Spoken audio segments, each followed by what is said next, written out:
Kalau ingin membandingkan orang itu harus adil.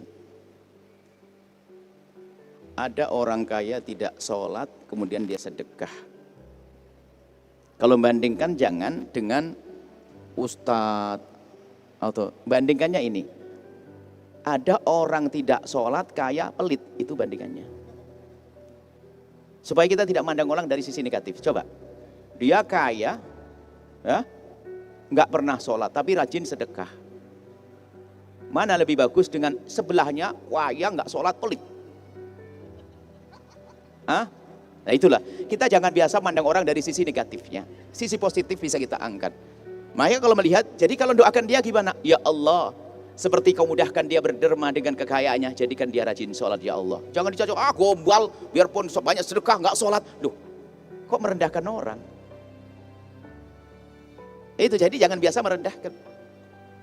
Sama biasanya, Buya itu perempuan, wah pakai kerudung cakep, tapi suka gunjing dia. Mana lebih bagus, yang akhlaknya bagus, tapi nggak pakai kerudung. Nah ini salah bandingannya. Jangan dibandingkan, karena kebaikannya beda. Caranya begini, ya Allah, itu adik yang soleha, itu adik yang pakai kerudung cakep, tapi suka gunjing ya Allah. Semoga dengan menutup auratnya itu, jadikan lesannya tidak ngomongin orang lain ya Allah. Yang sebelahnya, yang satu tadi, nggak pernah pakai kerudung, tapi akhlaknya baik, tinggal berdoa ya Allah. Dia sudah baik akhlaknya ya Allah. Semoga esok hari dia pakai kerudung ya Allah. Gitu kan. Jangan biasa mandang orang dengan sisi negatif. Jadi dia doakan karena dia sudah dermawan. Kalau orang berbuat baik, orang dermawan itu mudah dibawa kepada kebaikan. Orang yang dermawan biarpun dia katanya tidak sholat dan sebagainya, dia sangat mudah dibawa kepada kebaikan. Karena Pak, di dalam hatinya ada hati. Ada di hatinya itu nggak ada hati. Jadi masih perasaannya hidup dibawa kepada kebaikan sangat mudah. Tinggal siapa yang mendekati saja. Titip salam saya dengan dia. Nanti kita ketemu. Jadi kalau orang masih mau berderma, dia masih peduli dengan kemanusiaan, dengan ini, dia sangat mudah dibawa kepada kebaikan. Yang paling serem itu orang jahat dengan kemanusiaan. Wah itu serem banget dia. Wah kejahatannya macam-macam seperti itu. Ya, baik insyaallah. Ya, yang tidak boleh jadi bandingan lagi adalah Buya, dia nggak sholat kok banyak duit, saya banyak sholat kok nyungsep. Nah ini salah juga. Nah ini khawatirnya pertanyaan ke sana. Cara bandingkan salah. Ada sebagian begini. Seorang anak gadis tuh jomblo terus lama, susah dapat jodoh. Kata orang tuanya, Pak, dasar kamu tidak pernah keluar rumah, nggak punya pergaulan, makanya susah nikah. Ini kadang menjadikan orang yang biasa menjaga kehormatannya jadi yang keluar. Salah cara bandingkannya. Coba, di sana banyak ada perempuan setiap hari ngobrol diri, nggak laku-laku ada. Ada kok. Jarang lihat tuh jangan sisi negatif terus, tidak. Banyak orang di situ keluar masuk, kenalannya banyak tapi nggak nikah-nikah, ada atau tidak? Ada. Jadi begitu, jangan biasa mandang orang dari sisi negatif. Sisi positifnya dan husnudzon kepada Allah, semoga dengan kepositifannya ini akan menjadi dia semakin banyak nilai-nilai positifnya, semacam itu. Nah, tadi saya sholat terus, tapi melihat melarat, ya alhamdulillah daripada sebelahnya sudah nggak sholat nyungsep melarat lagi. Gitu loh bandingannya. Jadi kita tidak, karena apa? Sholat itu sudah kemuliaan, kaya akhirat. Biarpun dia melarat di dunia, akhirnya jadi masalah, sholatnya pengen cari duit, kan pusing dia. Makanya dia banding-bandingkan, saya sholat terus tapi tidak kaya-kaya. Loh sholatmu cari duit. Cari duit kerja yang benar sana. Sholat yang benar, kan begitu. Saya sudah kerja benar. Berarti kamu barangkali golongan ahli surga yang melarat dulu. Tapi tidak boleh kita mendahulukan kehendak Allah. Jangan-jangan melaratnya hanya sampai minggu depan, kan gitu. Minggu depan berikutnya sudah kaya raya, husnudzon kepada Allah. Gimana bisa sedekah diterima? Sementara sholat nggak pernah, bahkan sering ditinggalkan. Sementara saya pernah baca juga di buku tentang sholat. Apabila sholatnya diterima, maka amalan yang lain akan mengikuti semuanya. Jadi saya bingung untuk menyeimbangkannya antara buku yang saya baca, Buya. Mohon penjelasannya, Buya. Terima kasih. Orang sering bingung melihat hadis itu karena dia jauh dari mengamalkannya. Gambarnya di matanya apa? Sedekah lalu tidak sholat. Sementara ada hadis tentang sholat amal yang pertama diterima. Kalau bagi Anda nggak bingung, Anda ahli sedekah, kemudian Anda ahli sholat. Selesai. Yang bingung adalah orang yang tidak pernah punya amal, kan begitu. Maksudnya begini, mana saya utamakan, sedekah atau sholat? Begitu maksudnya. Sholat kewajiban, Anda laksanakan dong sholat Anda.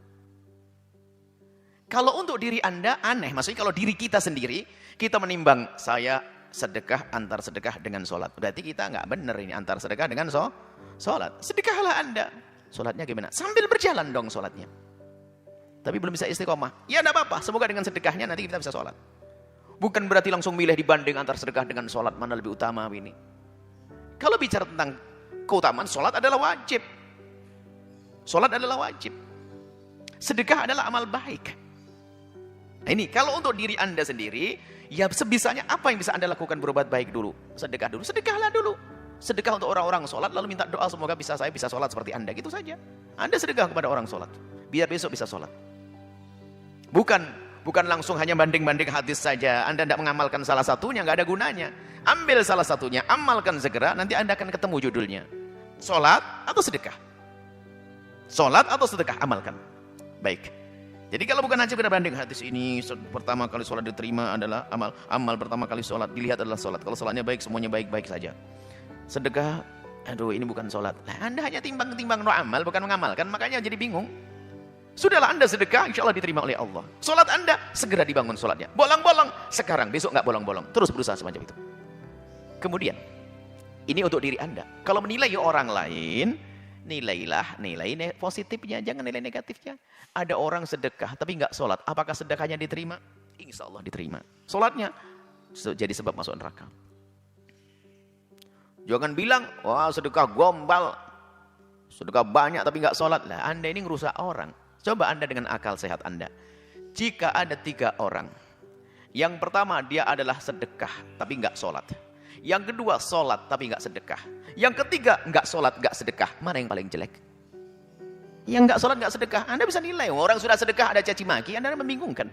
Dia sedekah tapi nggak sholat. Ya semoga dengan sedekahnya dia bisa sholat. Begitu. Anda ini orang berbuat baik. Kadang-kadang kita tuh begitu.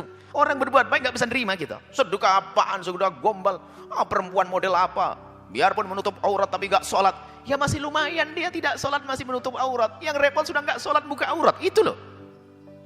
Jadi kalau Anda melihat orang lain, lihat nilai positifnya. Semoga sedekahnya diterima oleh Allah Subhanahu wa taala. Kemudian semoga dengan sedekahnya dia bisa sholat seperti itu. Jadi kalau baca hadis jangan sepotong-potong, padukan dua-duanya. Kalau sepotong-potong nanti milah-milih, enggak sholat, enggak sedekah. Mau sedekah lebih bagus sholat. Tapi kan saya belum sholat, maka percuma nanti sedekah. Akhirnya apa? Ajib, tidak sedekah, tidak sholat. Neraka paling dalam, lulus. Begitu cara pandang yang salah itu. Akan tapi mulailah kebaikan yang Anda bisa lakukan. Sebab dalam beragama itu tidak ada yang sempurna. Yang bisa memulai kebaikan dengan sedekah, sedekahlah. Belum sholat, besok insya Allah sholat. Belum bisa sedekah, lakukan sholat, sholat dulu. Ini begitu, mulailah dengan kebaikan. Kemudian setelah itu, kebaikan akan menarik kebaikan yang lainnya. Wallahu a'lam bishawab.